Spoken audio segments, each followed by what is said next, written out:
नमस्कार मित्रांनो, आजच्या ह्या नवीन व्लॉगमध्ये मी तुमचाच होस्ट महेंद्र देसाई तुमचे सहर्ष स्वागत करत आहे। आज हा आपल्या ट्रिपचा दुसरा दिवस आहे। दिव्या आगार येथे आम्ही संध्याकाळी येऊन थांबलो। काल रात्री तुम्हाला मी जास्त काही दाखवू शकलो नाही। काल बऱ्यापैकी दिवस खूप आमचा हेक्टिक गेला, त्यामुळे कालचं जास्त शूट पण नाही करू शकलो। काल कसं तर आपलं गडबडीत संध्याकाळचा व्लॉग मी बंद केला आणि आता सकाळी मी उठलो 7 वाजता जाऊन बाहेर बघितलं तर सीन जरा चांगला होता। तो सीन शूट केलेला आहे, तो पण सीन तुम्ही बघतोच पुढे। हा सगळा ट्रेनमध्ये आम्ही असं लगेज वगैरे ठेवलेलं आहे एका बाजूला आणि इथं सुजितचं ब्लँकेट पण पडलेलं आहे। आणि आता बाहेर जाऊन आपण बघूया कसा सीन। आता जरा आपण असं बाहेर जाऊ, बाहेरचं सीन बघूया काय काय सिच्युएशन आहे ते।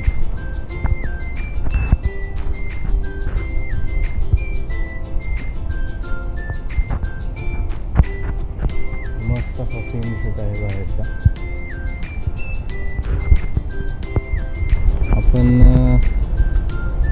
जर बघितलं तर हा पूर्णपणे आम्ही असा कॅम्प सेटअप केलेला आहे। पूर्णपणे गाडी लावलेली आहे, पूर्ण चारी बाजूने व्ह्यू आहे। पूर्ण काल पेंट पेज करायला नाही म्हणत 8 वाजले होते।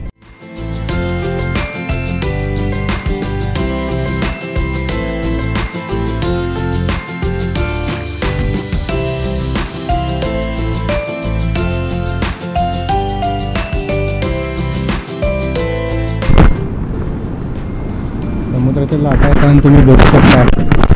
त्यात आता माझा आवाज येणार नाही म्हणून जरा मी जोरात बोलतो। खूपच सुंदर असा आवाज येत आहे पाण्याशेजारी थांबणं आणि पाण्याचा आवाज खूपच सुंदर येतो, बघू शकता हे पूर्णपणे।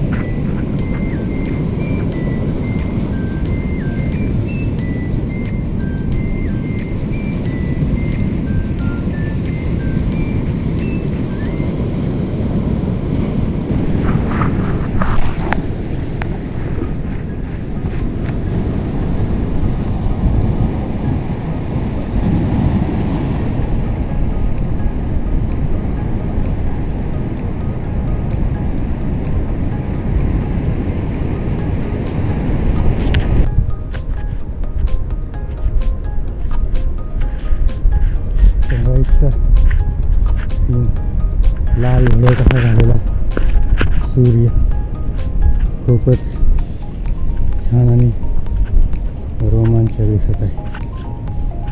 आता परत आलो हा सीन पूर्णपणे शूट करण्यासाठी, त्यामुळे जरा दमल्यासारखा आवाज येत आहे।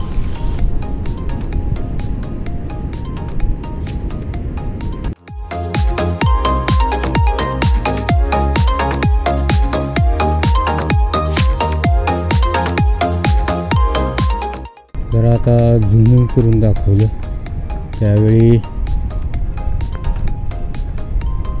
सनराईज होतानाचा हा सीन खूप सुंदर दिसतो। फायनली कॅम्पिंगमध्ये पहिल्यांदा मॅगी करून खाल्ली। तुम्ही हा सीन बघू शकता, आम्ही कसं ते केलं ते।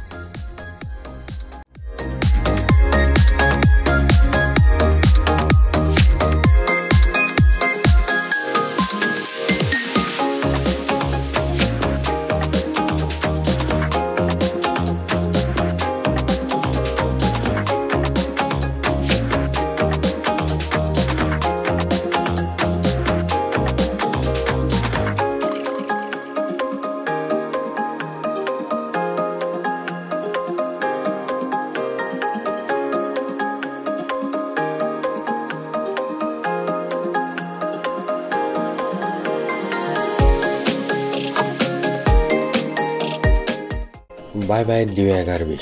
फायनली दिव्यागार बीच सोडून आम्ही पुढच्या लोकेशनसाठी थोडंसं ऑफ रोडिंग करत पुढे चाललेलो आहे। मगाशी बघितल्याप्रमाणे मॅगी करून खाल्ली, तसेच पुढे भुका लागल्यामुळे सुजितनं आणलेला गुळाच्या पोळ्यांचा नाश्ता देखील तिथं आम्ही केला।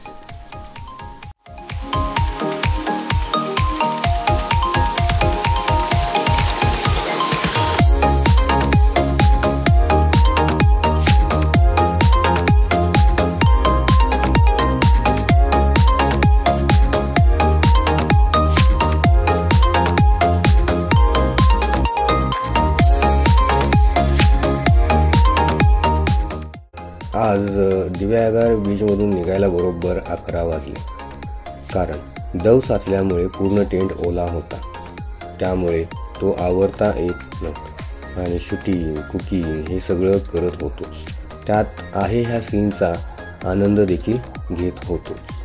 त्यात हा आमचा पहिला कुकिंग आणि कॅम्पिंगचा अनुभव असल्यामुळे एवढा वेळ लागला.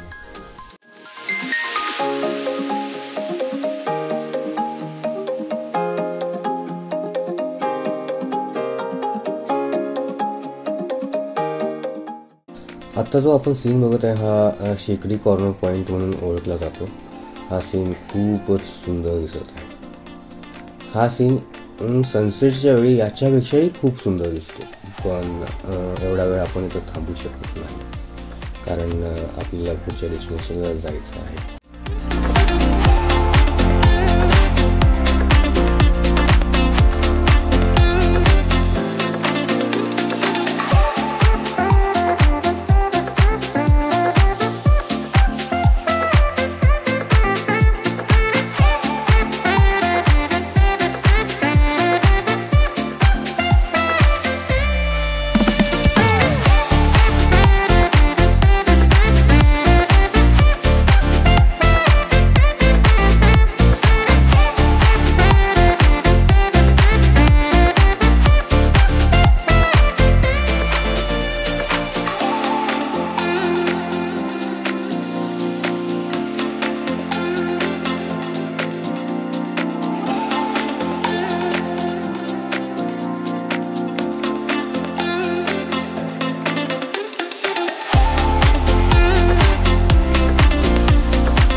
सीन म्हणजे सीन.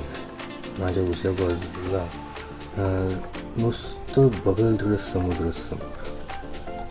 हा जो दिसणारा सीन आहे खूपच छान दिसत. मला इथे परत परत यावंसं वाटणार आहे. स्वतःच्या गाडीशिवाय हा सीन बघणं खूपच मुश्किल आहे. त्यात तर आम्ही बाईकवर आहोत.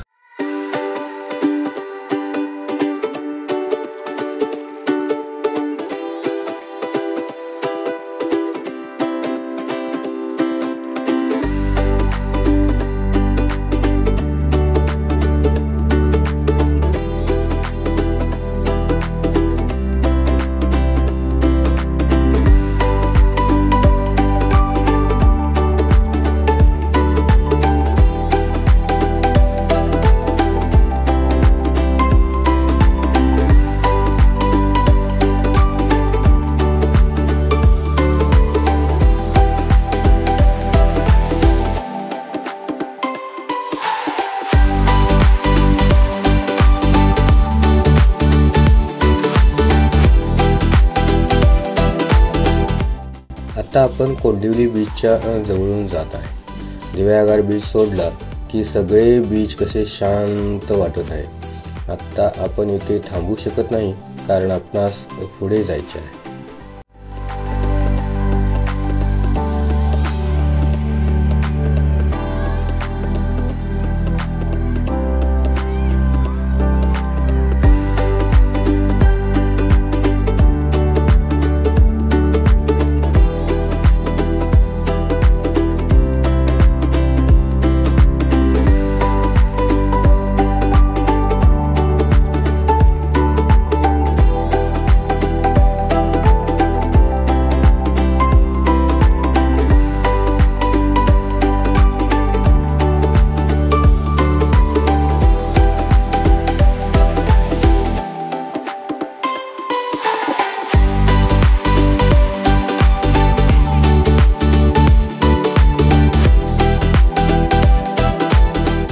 आता आपण हरिहर बीचकडे चाललो आहोत.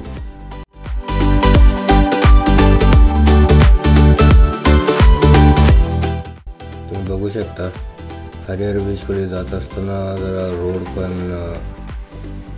कच्चा रोड आहे आणि आपण चाललेलो आहोत हरिहर बीचकडे.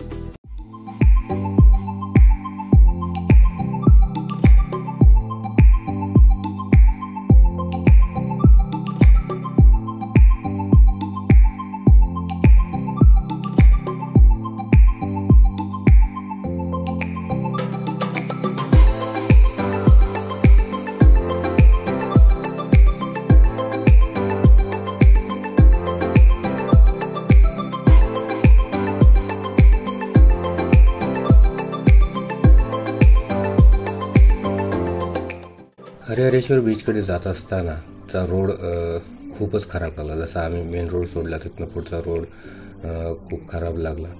त्यामुळं आणि प्लसमध्ये आम्ही नॉनव्हेज खाल्लं होतं. परत आम्हाला लोकेशन पण सापडून झालं होतं. आम्ही गुगल मॅपचा पण उपयोग करून बघितला, पण त्यात पण आम्हाला नीटचं लोकेशन हरिहर बीचचं गावन तिकडं जाण्यासाठी तो रोड पण नीट गावन. त्यामुळं आम्ही तो ओव्हरऑल बीच जायचंच कॅन्सल केलं. जर या बीचचं लोकेशन चांगलं असेलच तर मला तुम्ही कमेंटमध्ये पण सांगू शकता, कारण हाच रूट मी परत एकदा करणार आहे. त्यामुळं जर तुम्ही ते मला सांगितलं तर मलासुद्धा इझी जाईल त्या बीचवर बघण्यासाठी आणि आपल्या प्रेक्षकांना पण दाखवण्यासाठी ते थोडंसं इझी.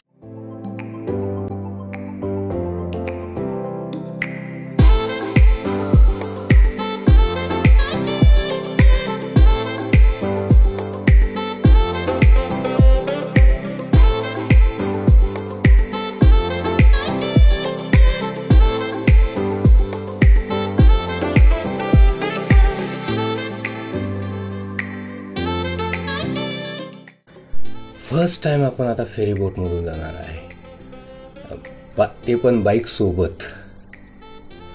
हा माझा पहिलाच अनुभव आहे. कसा काय आहे माझा हा अनुभव ते तुम्ही बघालच पुढे.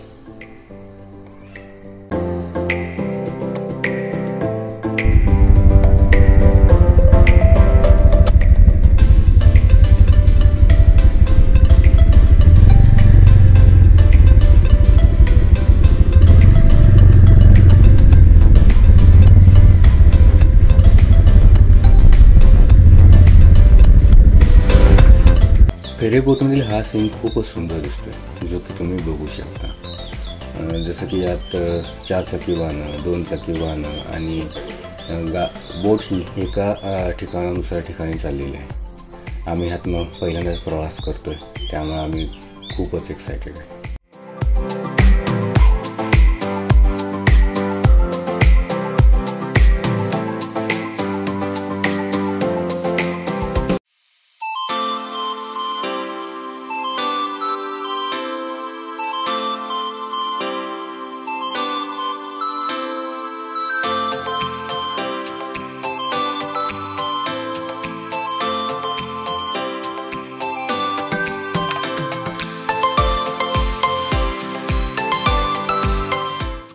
फेरीबोट आता दुसऱ्या स्टॉपवर जाऊन थांबत आहे, जिथून आता आम्ही एक्झिट करणार आहे फेरीबोटवरून.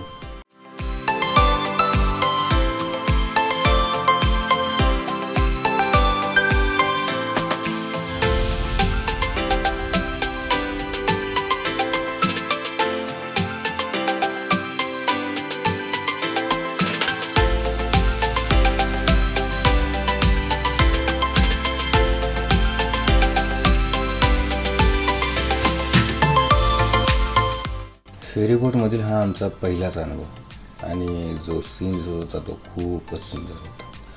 आम्ही हरिहरेश्वर बीच जवळून बांगमांडला पॉईंटला फेरीबोटमध्ये बसलो आणि बानकोट नांदगाव कडच्या साईडला उतरलो. अरे यार, काय हा सीन दिसतोय. आम्ही समुद्राच्या कडेने चाललोय आणि हा सीन खूपच म्हणजे सुंदर दिसतो.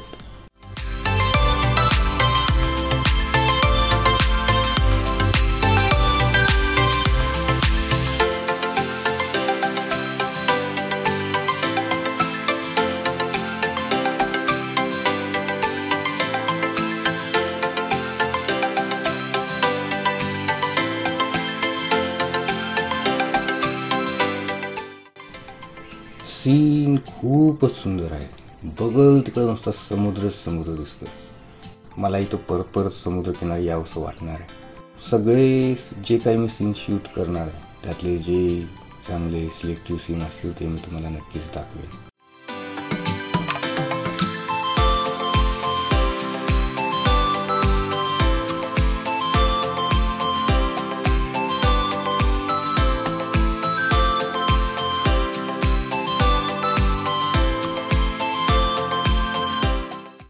माईकचा थोडा प्रॉब्लेमच होता की त्याला बांधलेल्या फॉर्ममुळे तो खरखरत होता.